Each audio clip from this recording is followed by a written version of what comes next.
Selamat berjumpa kembali dengan kami, channel Film Legenda Nusantara. Dalam channel ini, kami akan menyajikan cerita-cerita legenda, cerita-cerita sejarah Nusantara, kejayaan Nusantara. Semoga kita semua akan menyadari bahwa negara kita, Nusantara, adalah negara yang sangat luar biasa. Salam NKRI. Kidung Senja di Mataram bagian 34.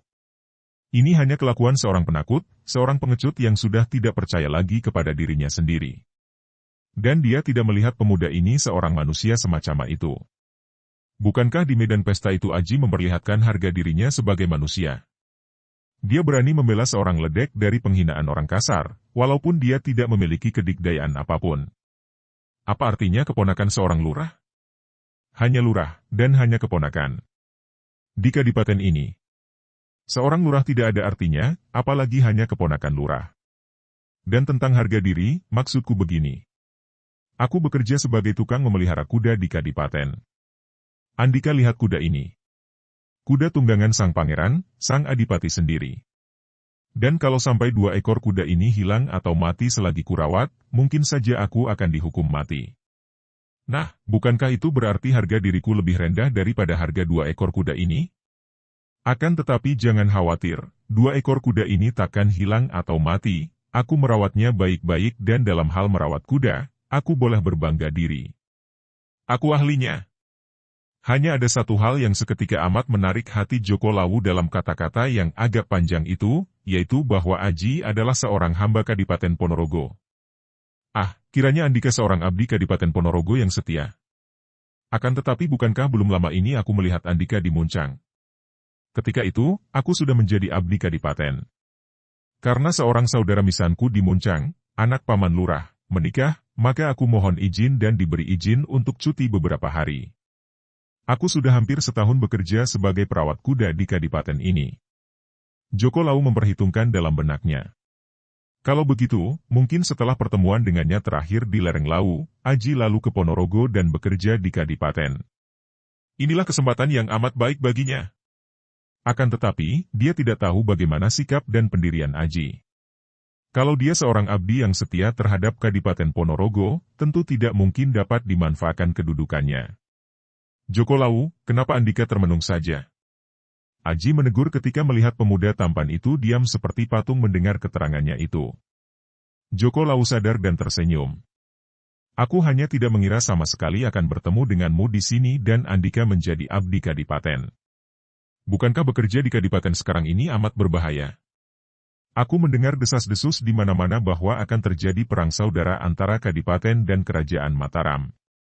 Aji tertawa. Aku tidak ingin berperang. Aku hanya perawat kuda, aku bukan prajurit.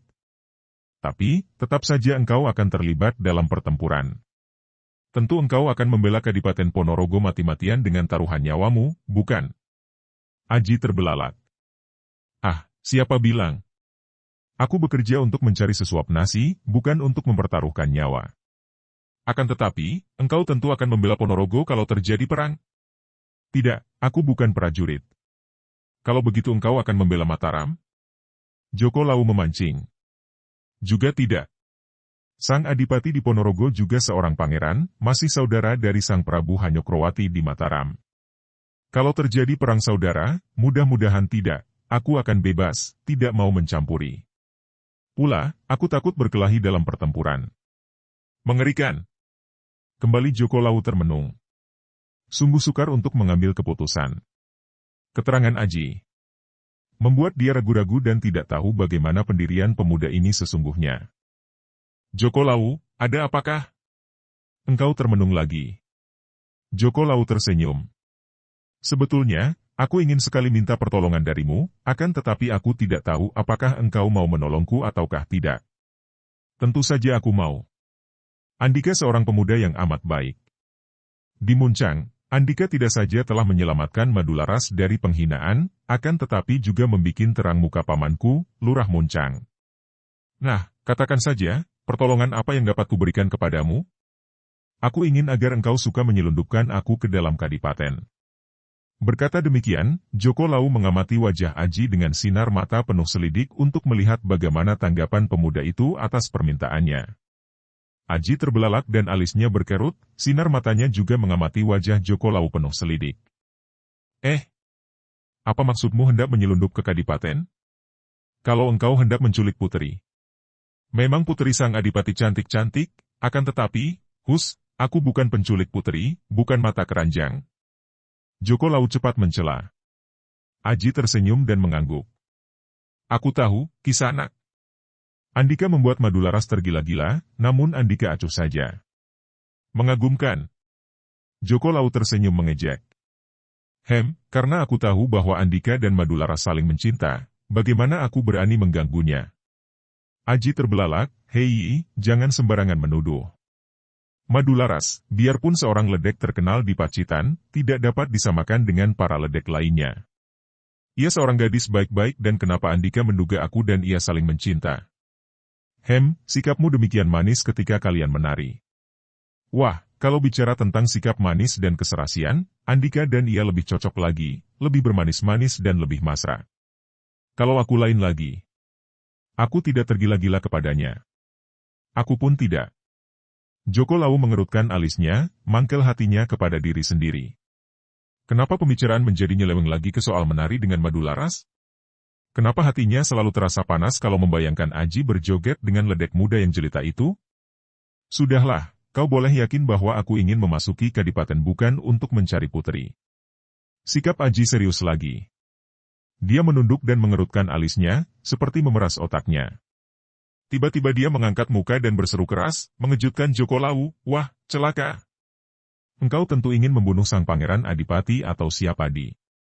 Ngawur lagi. Joko Lau cemberut. Aku tidak ingin membunuh siapapun juga, bahkan ingin mencegah terjadinya pembunuhan. Aku ingin menyelamatkan seseorang dari sana. Terpaksa dia harus berterus terang dan mendapat keputusan sekarang juga bagaimana sikap Aji, suka membantunya ataukah tidak. Dia sudah terlanjur menyatakan keinginannya menyelundup ke Kadipaten, suatu pekerjaan yang akan penuh bahaya dan juga amat sukar karena tentu tempat tahanan di Kadipaten itu terjaga ketat.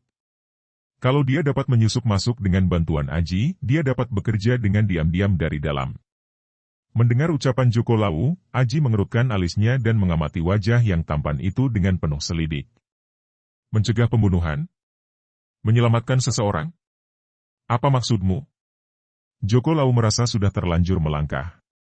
Mundur salah, hanya akan menimbulkan kecurigaan, kalau maju masih untung-untungan, akan tetapi dia merasa yakin bahwa Aji adalah seorang pemuda yang pandai dan tidak jahat.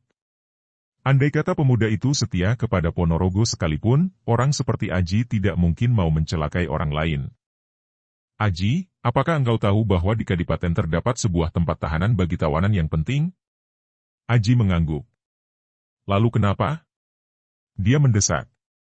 Dalam kamar tahanan itu terdapat seorang tawanan penting yang baru beberapa pekan ini ditawan. Kenalkah engkau dengan tawanan itu? Aji meraba dagunya yang tak berjenggot. Kulihat ada beberapa orang di sana. Siapa yang kau maksudkan? Namanya Kisinduening. Kenalkah engkau kepada orang itu? Aji mengangguk-angguk. Seorang tawanan penting dan istimewa. Aku mendengar bahwa dia lebih tepat dikatakan seorang tamu yang tidak boleh keluar dari tempat tahanan itu daripada seorang tawanan. Demikian kabarnya yang kudengar dari para prajurit penjaga. Lalu kenapa? Aku ingin menolong dan membebaskan orang itu, kata Joko Lau dan kembali pandang matanya tajam penuh selidik. Aji memandang heran. Kenapa? Apa muka Kisinduening itu? Nanti dulu. Tahukah engkau siapa Kisinduening itu dan mengapa pula dia ditawan, Aji? Aji menggeleng kepala dan mengerutkan alisnya. Aku pernah mendengar nama Kisinduening sebagai seorang tokoh di Pegunungan Lau, seorang tokoh yang terkenal sakti mandraguna dan yang mengasingkan diri di tempat sunyi di lereng Lau. Joko Lau mengangguk. Tentu saja Aji telah mendengar tentang Kisinduening dari Bayu, pikirnya.